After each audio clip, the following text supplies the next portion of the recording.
तो दोस्तों आज से हम लोग एक नए यूनिट की शुरुआत कर रहे हैं जिसमें हम लोग इंटरनेशनल पॉलिटिक्स को पढ़ेंगे और जो वेरियस थ्योरीज हैं उनको पढ़ेंगे। तो सबसे पहले अगर आप इंटरनेशनल रिलेशन को समझना चाहते हैं तो सबसे पहले थ्योरीज को पढ़ लीजिए। तो अगर थ्योरीज को एक बार आपने कंप्लीट कर लिया तो इंटरनेशनल रिलेशन में फिर चीज़ें आसान हो जाती हैं। तो हम लोग सबसे पहले थ्योरीज के बारे में पढ़ेंगे। तो इसको पढ़ने से पहले आपको जानना चाहिए जो अप्रोचेस टू इंटरनेशनल पॉलिटिक्स है, इसको हम लोग पढ़ेंगे, अंतर्राष्ट्रीय राजनीति व उसके उपागम। तो 1918 तक अंतरराष्ट्रीय राजनीति यानी इंटरनेशनल पॉलिटिक्स नाम का कोई विषय ही नहीं था। इसे इतिहास के एक विषय के रूप में या इतिहास की एक शाखा के रूप में पढ़ाया जाता था, क्योंकि इतिहास में भी बहुत सारी जो घटनाएं हैं उनका क्रम देखा जाता है, वहाँ की जो कब हुई ये देखा जाता है और कौन सी संधियां हुई, तो ये हम इतिहास में ही पढ़ लेते हैं। तो अंतरराष्ट्रीय राजनीति का ऐसा कोई अस्तित्व नहीं था 1918 के पहले। लेकिन जब वर्ल्ड वॉर फर्स्ट समाप्त होता है या यूं कहें कि 1918 के बाद जो इंटरनेशनल पॉलिटिक्स है उसे एक स्वायत्त विषय के रूप में पढ़ा जाने लगा और वेल्स विश्वविद्यालय में पहली बार इसकी एक पीठ स्थापित की गई और इसे इतिहास से एक अलग करके एक स्वायत्त विषय बनाया गया। फिर जब हम आगे देखते हैं या पढ़ेंगे इसमें कि जो बेसिकली अंतरराष्ट्रीय राजनीति है वहां पर 4 ग्रेट डिबेट्स आती हैं, 4 महान बहसें अगर इसको कहा जाए, 4 ग्रेट डिबेट्स को अगर हम लोग समझ लेते हैं तो अंतरराष्ट्रीय राजनीति को समझना आसान हो जाता है। सबसे पहले जो ग्रेट डिबेट थी वो आदर्शवाद बनाम यथार्थवाद की थी। तो आदर्शवादी बेसिकली क्या कह रहे थे कि जो अंतरराष्ट्रीय सहयोग है या अंतरराष्ट्रीय शांति है वो संभव है, जबकि जो यथार्थवादी थे वो कह रहे थे कि मनुष्य का स्वभाव मानव के स्वभाव की तरह ही राष्ट्र का स्वभाव होता है और जैसे मानव का स्वभाव झगड़ालू होता है, वो आपस में युद्ध करते रहते हैं, वैसे ही राष्ट्र भी आपस में युद्ध करते रहते हैं।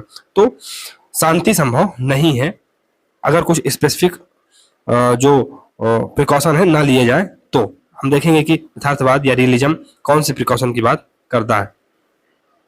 लेकिन जब 1939 में वर्ल्ड वॉर सेकंड स्टार्ट हो जाता है तो ये डिबेट एक प्रकार से समाप्त हो जाती है और यथार्थवादी यूं कहें कि यथार्थवादी यहाँ पर जीत जाते हैं और उनकी बातें सत्य हो जाती हैं।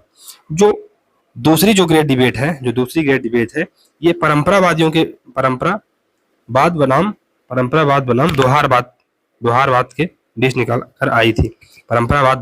व्यवहारवाद के बीच निकल कर आई थी। तो ये डिबेट बेसिकली 1950 से 60 के बीच में चली। तो यहाँ पर हमने देखा था कि परंपरावाद जो वैल्यूज पे फोकस करते हैं, जबकि जो व्यवहारवाद है ये मानव व्यवहार का अध्ययन करता है, तथ्य पर फोकस करता है। तो ये बेसिकली उस प्रकार की डिबेट थी। बेसिकली ये परंपरावाद यानी ट्रेडिशनलिज्म वर्सेस व्यवहारवाद की एक डिबेट थी। तो तीसरी डिबेट हम देखते हैं वो क्या थी। तीसरी डिबेट उदारवाद और मार्क्सवाद के खिलाफ थी। तीसरी डिबेट उदारवाद और मार्क्सवाद के खिलाफ थी। तो अब यहाँ पर आर्थिक मुद्दों पर ज्यादा फोकस किया गया और हम जानते हैं कि जो मार्क्स हैं वो आर्थिक तत्व हैं या आर्थिक मुद्दे हैं उनको ज्यादा महत्वपूर्ण मानते हैं। जो चौथी ग्रेट डिबेट है उसकी तरफ बढ़ते हैं। जो चौथी ग्रेट डिबेट है वो प्रत्यक्षवाद बनाम उत्तर प्रत्यक्षवाद की आती है। तो ये जो ग्रेट डिबेट है 1980 के बाद हमें देखने को मिलती है। तो यहाँ पर हम लोग सिद्धांत वर्सेस व्यवहार की बात करते हैं कि सिद्धांत क्या बनाए गए हैं और क्या उनका व्यवहार में वास्तव में पालन हो रहा है या नहीं हो रहा है।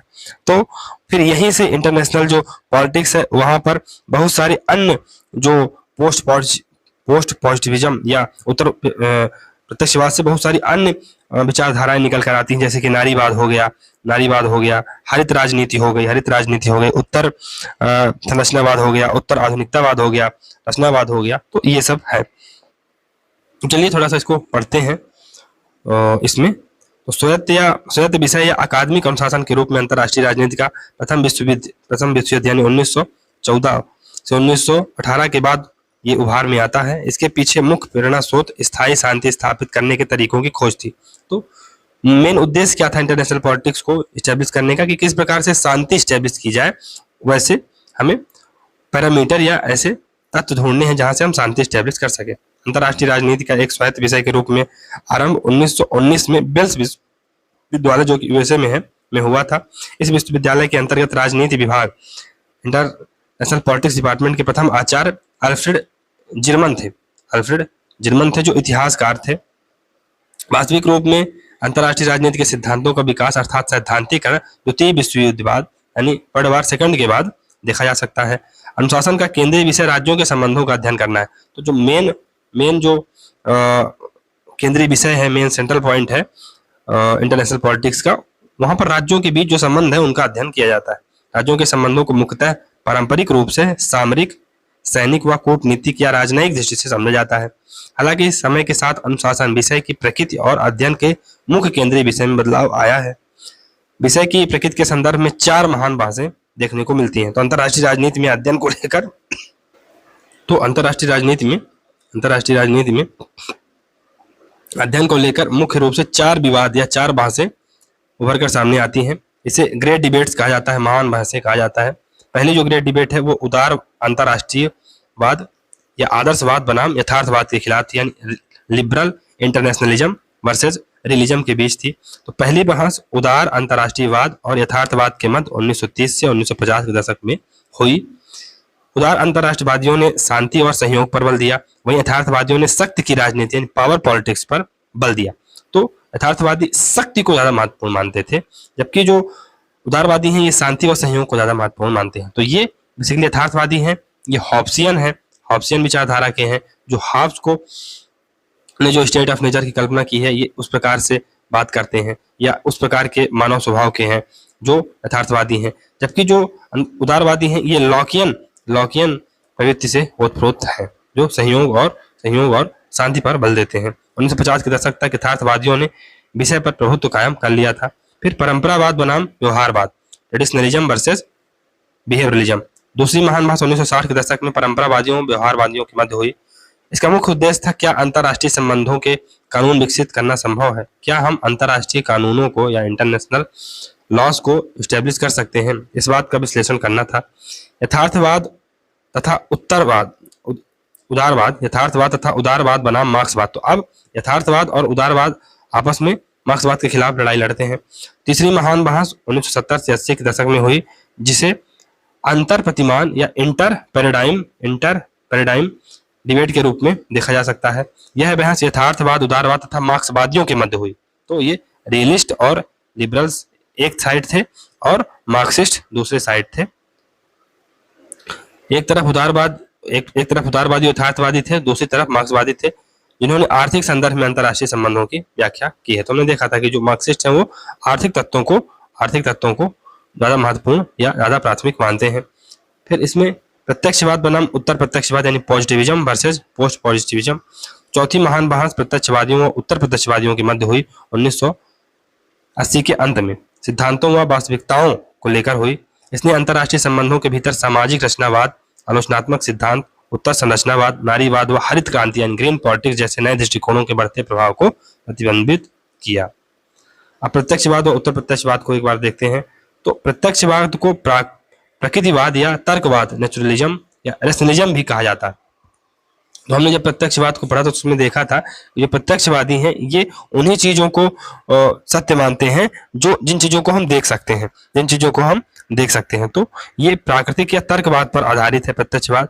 प्रत्यक्षवादियों की मुख्य धारणा यह है कि वास्तविकता को ज्ञान, प्रयोगों, टिप्पणियों अर्थात वैज्ञानिक पद्धति के माध्यम से साबित किया जा सकता है। तो हम वास्तविकता को ज्ञान, महत्वपूर्ण प्रयोगों और टिप्पणियों के माध्यम से इसको साबित कर सकते हैं। उनके अनुसार एक ऐसी उद्देश्यपूर्ण ज्ञान पर आधारित दुनिया विद्यमान है जो भावनाओं, मूल्यों व किसी भी तरह के पूर्वाग्रहों से पूर्णतः मुक्त है, जो तथ्यों पर आधारित है, जो अनुभव पर आधारित है, जो एम्पिरिकल रिसर्च पर आधारित है। प्रत्यक्षवाद दुनिया को समझाने का एक उपकरण है। तो प्रत्यक्षवाद क्या है? दुनिया को समझाने का एक उपकरण है, एक डिवाइस है, जिसका इनका व्याख्यात्मक दृष्टिकोण या किसी भी बात को झूठ या सच के रूप में मापन का आधार वास्तविकता, वस्तुनिष्ठता, तथ्यात्मकता है। तो ये किसी भी चीज को ट्रू या फॉल्स क्यों मानेंगे या उसका आधार क्या है किसी भी चीज को ट्रू या फॉल्स मानने का? तो ये है वास्तविकता, कोई चीज रियल है या नहीं, वस्तुनिष्ठता है, उसमें ऑब्जेक्टिविटी है या नहीं, या उसमें सेक्सुअलाइजेशन है या नहीं।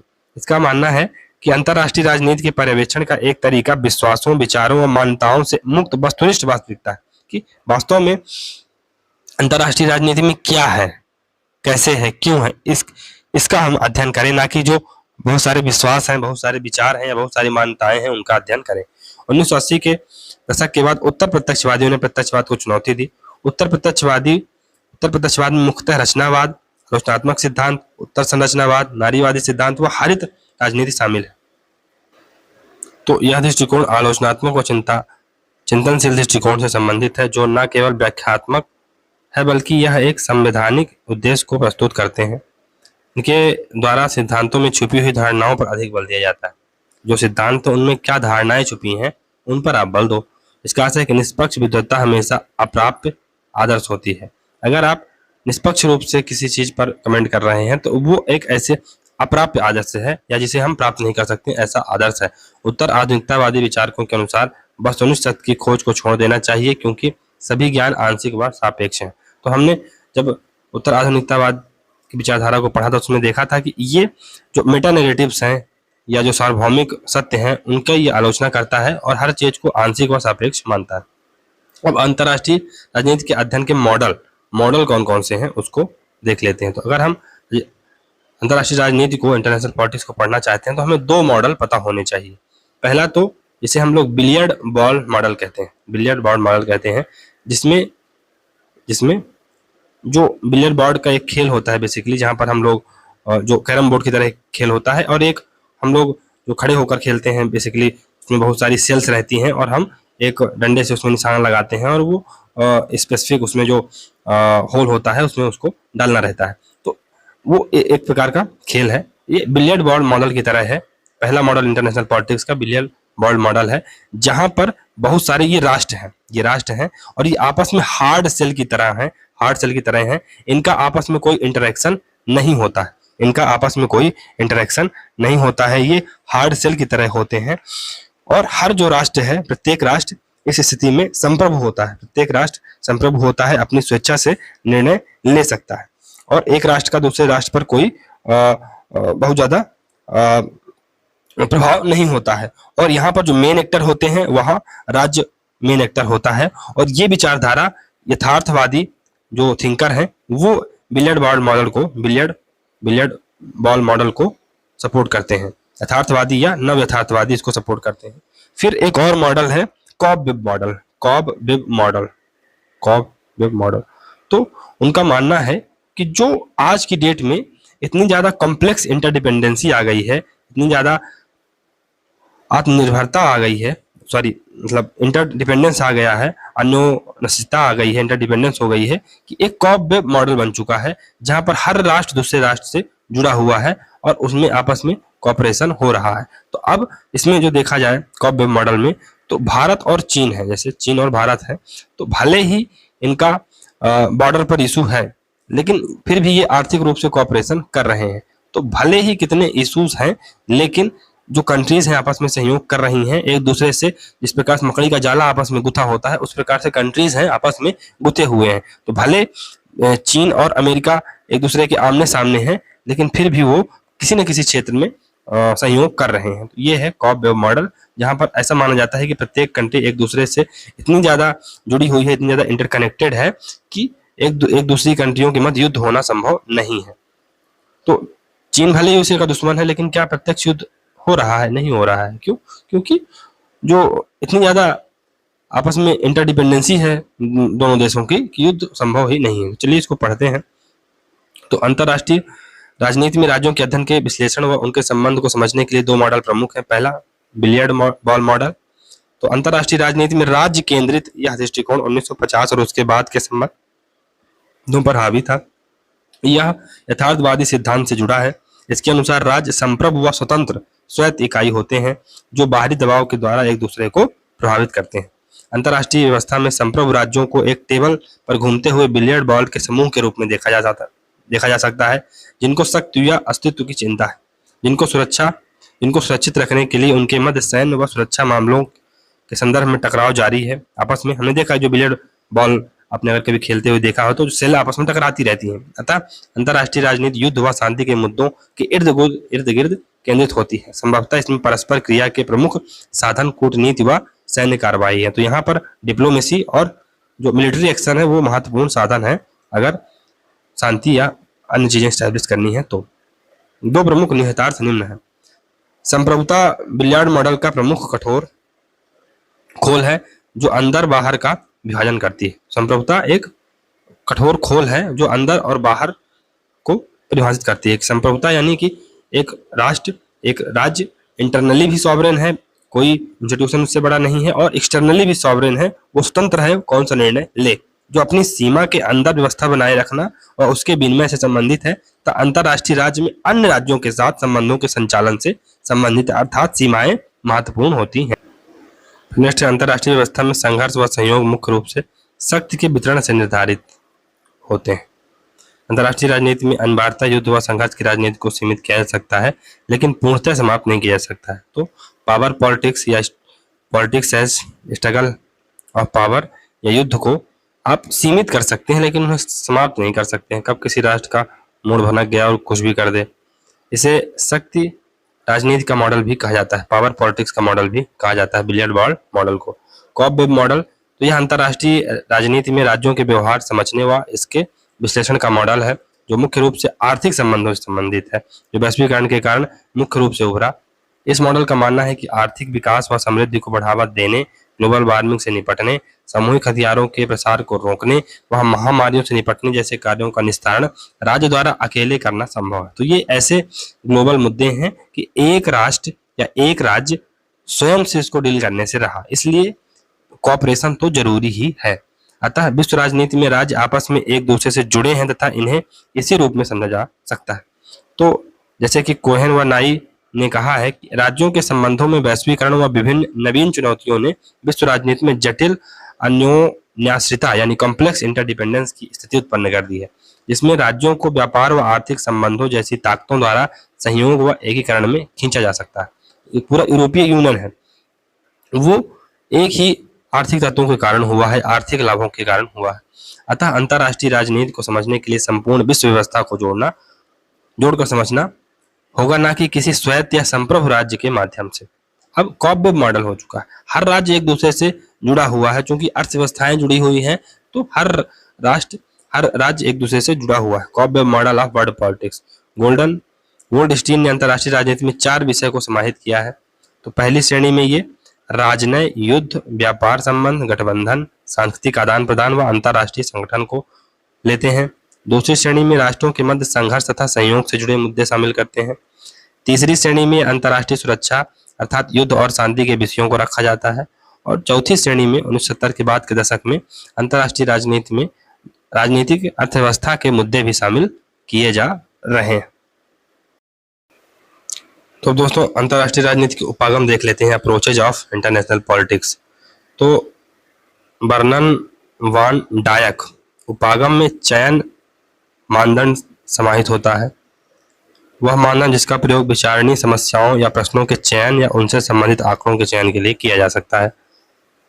इसमें वे मानदंड समाहित होते हैं जो प्रश्नों व आंकड़ों को सम्मिलित करने या उनका त्याग करने के कृत्यों को प्रभावित करते हैं।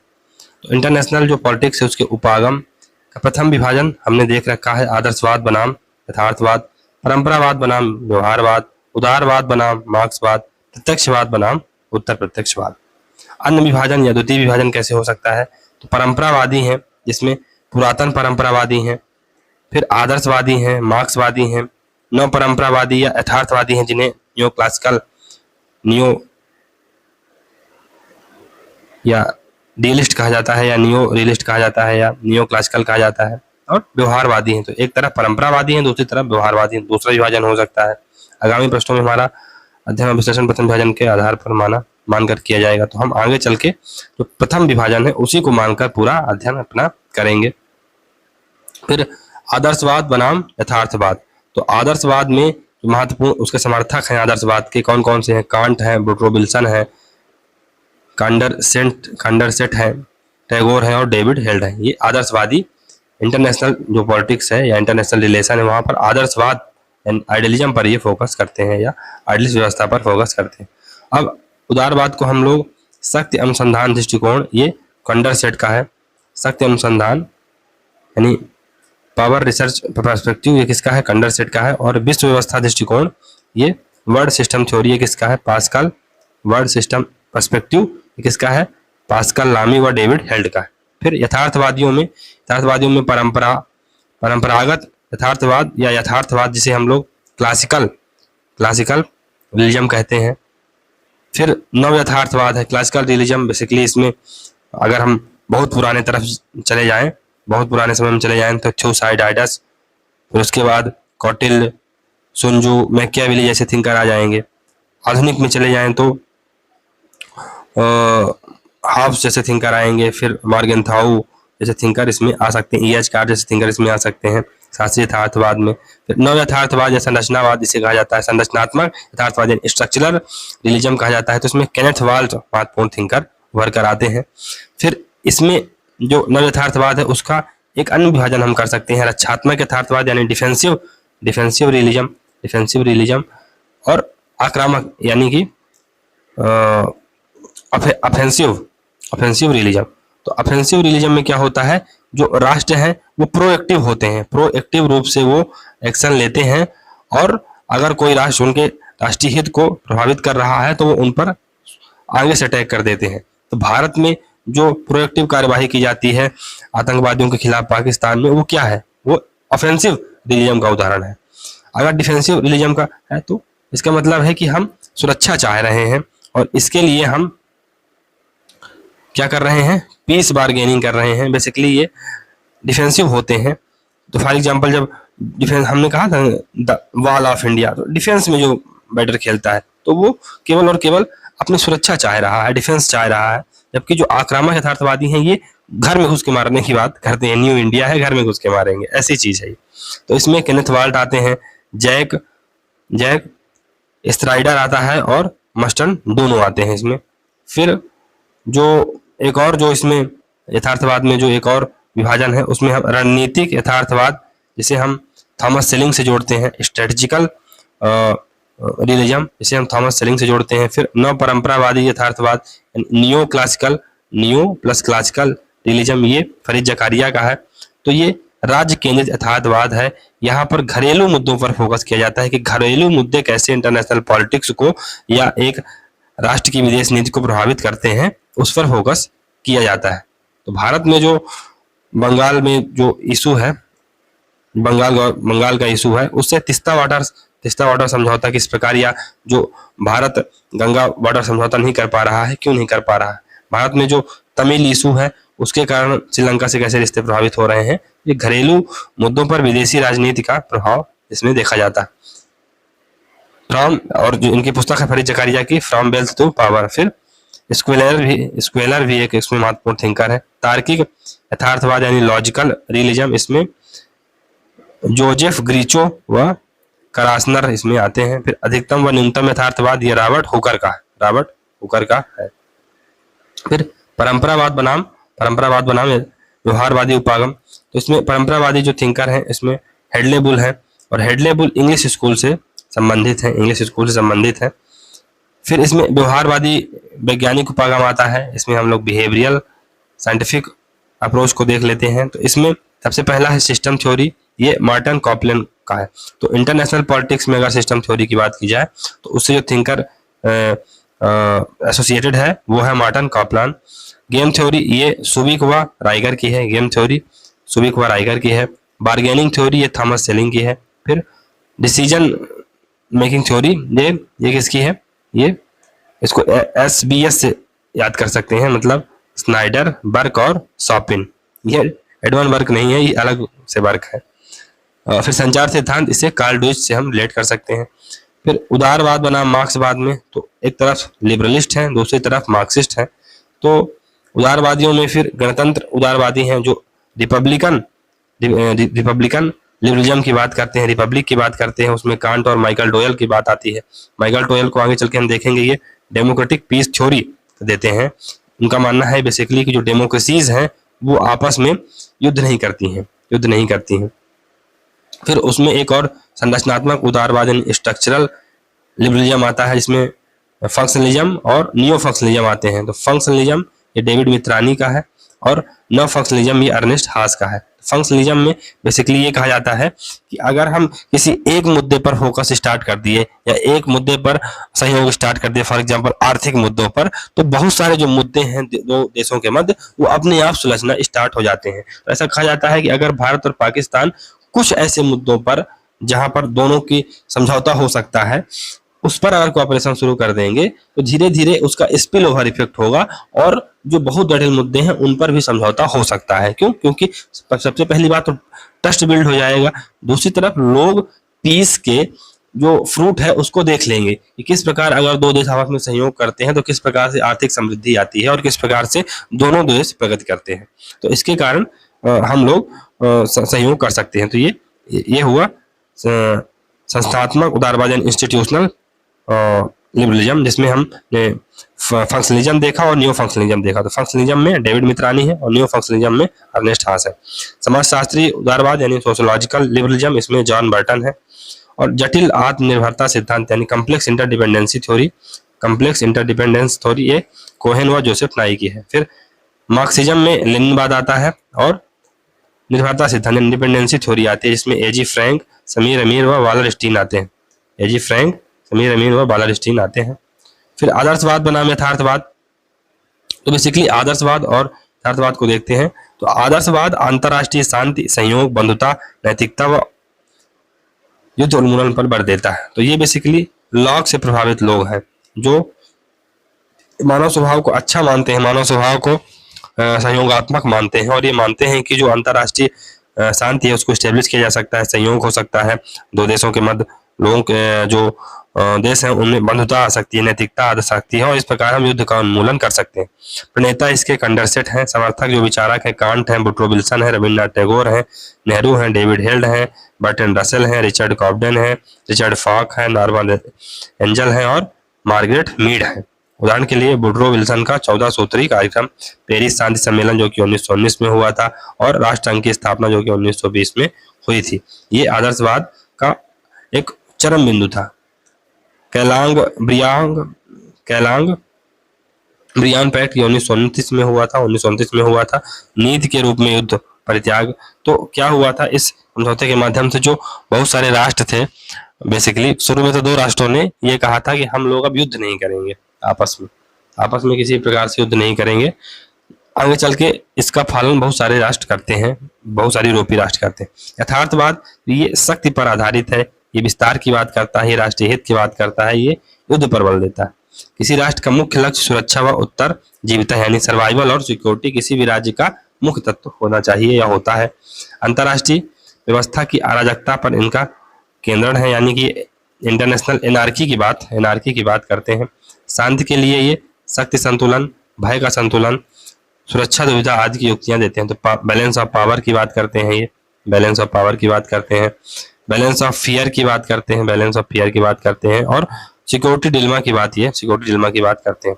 बैलेंस ऑफ पावर में 5 से 6 कंट्रीज होते हैं और वो आपस में एक दूसरे को बैलेंस करती रहती हैं। तो अगर कोई भी देश या कोई भी राज्य ज्यादा से ज्यादा शक्तिशाली हो जाता है तो दो कंट्रीज आपस में कोऑपरेशन करके या गठबंधन करके तीसरे को संतुलित कर देती है। तो इस प्रकार जो पड़ला है जो पावर है, जो बैलेंस ऑफ पावर है वो मेंटेन रहता है। फिर भय का संतुलन, पावर बैलेंस ऑफ फियर, तो जब से परमाणु बम आ गए हैं तो अब भय का संतुलन है। तो अमेरिका क्यों डरता है उत्तर कोरिया से? क्यों? क्योंकि परमाणु हथियार है, तो बैलेंस ऑफ फियर है। फिर सुरक्षा दुविधा है, यानी जो सिक्योरिटी डिलेमा है, तो जब एक देश अपनी सैन्य शक्ति बढ़ाता है तो दूसरा देश उससे अचंभित हो जाता है या उससे डर के अपना जो सैन्य शक्ति उसको बढ़ाने लगता है। तो अगर भारत ज्यादा मिसाइलों का परीक्षण करता है या ज्यादा सैन्य शक्ति बढ़ाता है तो पाकिस्तान घबरा जाता है और वो खुद ऐसा करने लगता है। तो ये क्या है? ये सिक्योरिटी डिलेमा है कि एक कंट्री अगर अपनी सिक्योरिटी बढ़ाती है तो दूसरी भी मजबूर हो जाती है उसी गति से शक्ति को बढ़ाने में, और ये हमेशा चलता रहता है।